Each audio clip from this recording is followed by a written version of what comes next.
Selamat pagi saudara, Anda menyaksikan Breaking News Kompas TV bersama saya Timothy Marbun. Saudara, sidang pembunuhan berencana Yosua akan berlanjut pada hari ini. Menurut rencana, sidang akan berlangsung dengan agenda mendengarkan keterangan ahli. Sidang lanjutan pembunuhan Yosua kembali digelar untuk kelima terdakwa utama pembunuhan berencana terhadap Yosua Huta Barat.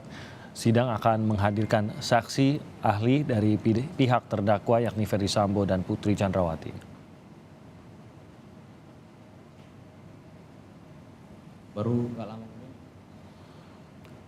Dan hari ini selain sidang pembunuhan berencana Brigadir Yosua juga akan digelar sidang perintangan penyidikan.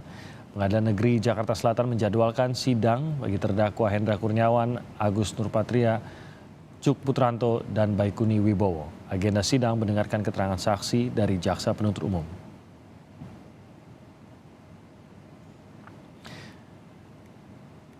Ya, ada dua sidang yang akan berlangsung hari ini, sidang pembunuhan berencana Yosua Huta Barat dan sidang kasus perintangan penyidikan di Pengadilan Negeri Jakarta Selatan.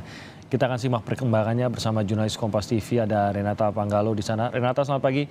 Ada dua sidang hari ini yang akan dilangsungkan terkait dengan kasus yang sama sebenarnya, yaitu kasus pembunuhan berencana dan perintangan penyidikan yang juga terkait dengan kasus pembunuhan tersebut.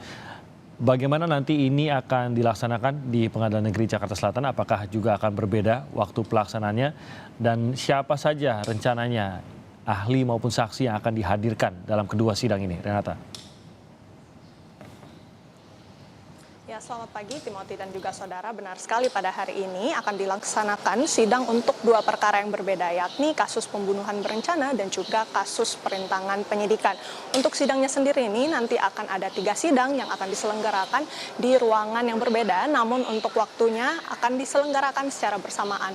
Untuk kasus pembunuhan berencana sendiri, agendanya ini adalah pembelaan di mana nantinya pengacara dari Ferdy Sambo dan Putri Chandrawati akan memanggil saksi yang meringankan, yakni saksi ahli, maksud kami ahli pidana dan juga ahli psikologi, yang dimana nantinya ini akan dihadirkan pula 5 terdakwa seperti biasa. Eliezer pun juga nantinya akan dipisah dari 4 terdakwa lainnya. Kalau kita lihat dari ahli yang dipanggil, di sini ada pidana dan psikologi, tidak jauh berbeda dengan ahli yang dipanggil kemarin oleh jaksa penuntut umum. Tentu yang akan digali lebih dalam ini adalah terkait psikologi dari masing-masing terdakwa, terkhusus dari Putri Chandrawati, yang dimana ia masih menggunakan narasi terkait dengan kekerasan seksual.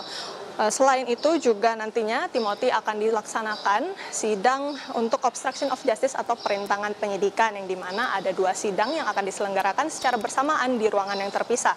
Untuk yang pertama di sini ada sidang lanjutan kasus perintangan penyidikan untuk terdakwa Hendra Kurniawan dan Agus Nurpatria dengan agenda pemeriksaan saksi dari jaksa penuntut umum, yang dimana jaksa penuntut umum memanggil saksi mahkota yakni Arif Rahman Arifin dan juga Baikuni Wibowo. Kalau yang kita lihat di sini juga nantinya akan diselenggarakan di ruang sidang utama tempat saya melaporkan.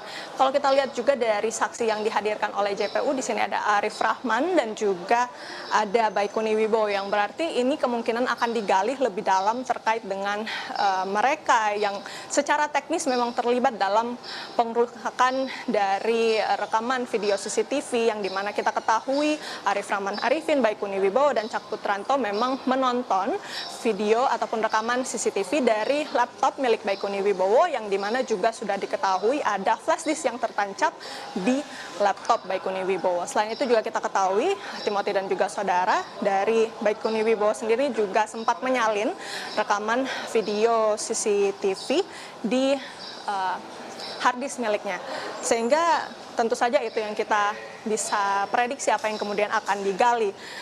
Kemudian juga Timothy dan juga saudara, sidang lainnya di sini akan diselenggarakan sidang lanjutan perintangan penyidikan untuk terdakwa Baikuni Wibowo dan Cuk Putranto, yang dimana agendanya ini adalah pemanggilan pemeriksaan saksi dari jaksa penuntut umum yang akan diselenggarakan di ruang sidang ketiga. Dan untuk ahli-ahli yang dipanggil di sini ada ahli ITE dan juga Puslap 4. Untuk sekarang dari informasi yang kami dapatkan di sini ahli Puslap 4-nya adalah Heri Prianto dan juga ahli ITE-nya di sini adalah Roni. Tentu kalau kita lihat dari terdakwa Di sini ada Baikuni Wibowo dan Cuk Putranto yang dimana tadi saya sudah jelaskan, dua terdakwa ini memang yang secara langsung, secara teknis terlibat dalam pengerusakan barang bukti, dalam hal ini adalah rekaman CCTV. Sehingga Timothy dan juga saudara, kita bisa pastikan apa yang kemudian digali nantinya kepada para ahli, tentu terkait dengan ITE, Undang-Undang ITE, kemudian juga dari bidang Puslap 4 sendiri, yang dimana kita ketahui Puslap 4 memiliki wewenang untuk menentukan apakah dari video rekaman CCTV ini ada manipulasi atau tidak, ataupun dari barang-barang elektronik seperti laptop, flash disk, hard disk ini kemudian apakah memang rusak ataupun dirusak oleh manusia atau terjadi memang karena kerusakan yang disebabkan oleh sistem dari alat elektronik tersebut. Timothy.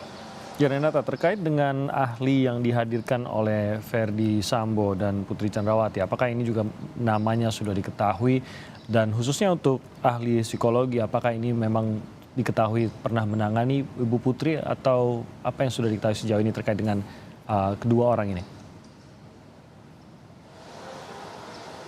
Iya, Timothy dan juga saudara, saya sendiri sudah sempat menghubungi salah satu kuasa hukum dari Ferdy Sambo dan Putri Chandrawati. Namun hingga saat ini memang untuk nama, kemudian berapa banyak ahli yang dihadirkan, apakah ahli ini memang sempat terlibat langsung dalam pemeriksaan dari Putri Chandrawati ini masih kita terus gali. Namun untuk sekarang informasinya adalah memang untuk ahlinya sendiri ini yang baru diketahui adalah ahli pidana dan psikologi. Timothy, kalau misalnya kita melihat dari persidangan sebelumnya, tentu kita bisa mencatat beberapa poin yang dimana cenderung menguntungkan pihak dari Putri Chandrawati, yang dimana dari ahli psikologi kemarin sendiri ini menyebutkan bahwa keterangan yang diperoleh dari Putri Chandrawati saat dilakukan assessment oleh Apsifor, begitu, keterangan-keterangan dari Putri Chandrawati terkait dengan kekerasan seksual yang dialami di Magelang ini cenderung bisa dipercaya. Ini yang kemudian menguntungkan dari pihak Putri Chandrawati, dan kemudian untuk hari ini akan dilakukan lagi pemeriksaan atau mendengarkan keterangan dari ahli psikologi, dan tentu ini yang juga kemudian nantinya akan dimanfaatkan oleh kuasa hukum dari Ferdy Sambo dan Putri Chandrawati untuk kemudian bagaimana membuat sebuah pembelaan yang meringankan kliennya. Timothy. Baik, terima kasih Renata Manggalo melaporkan dari Pengadilan Negeri Jakarta Selatan. Kita akan nantikan berlangsungnya ketiga sidang ini untuk dua kasus, yaitu kasus pembunuhan berencana dan perintangan penyidikan. Kita akan kembali ke Anda nanti, Renata.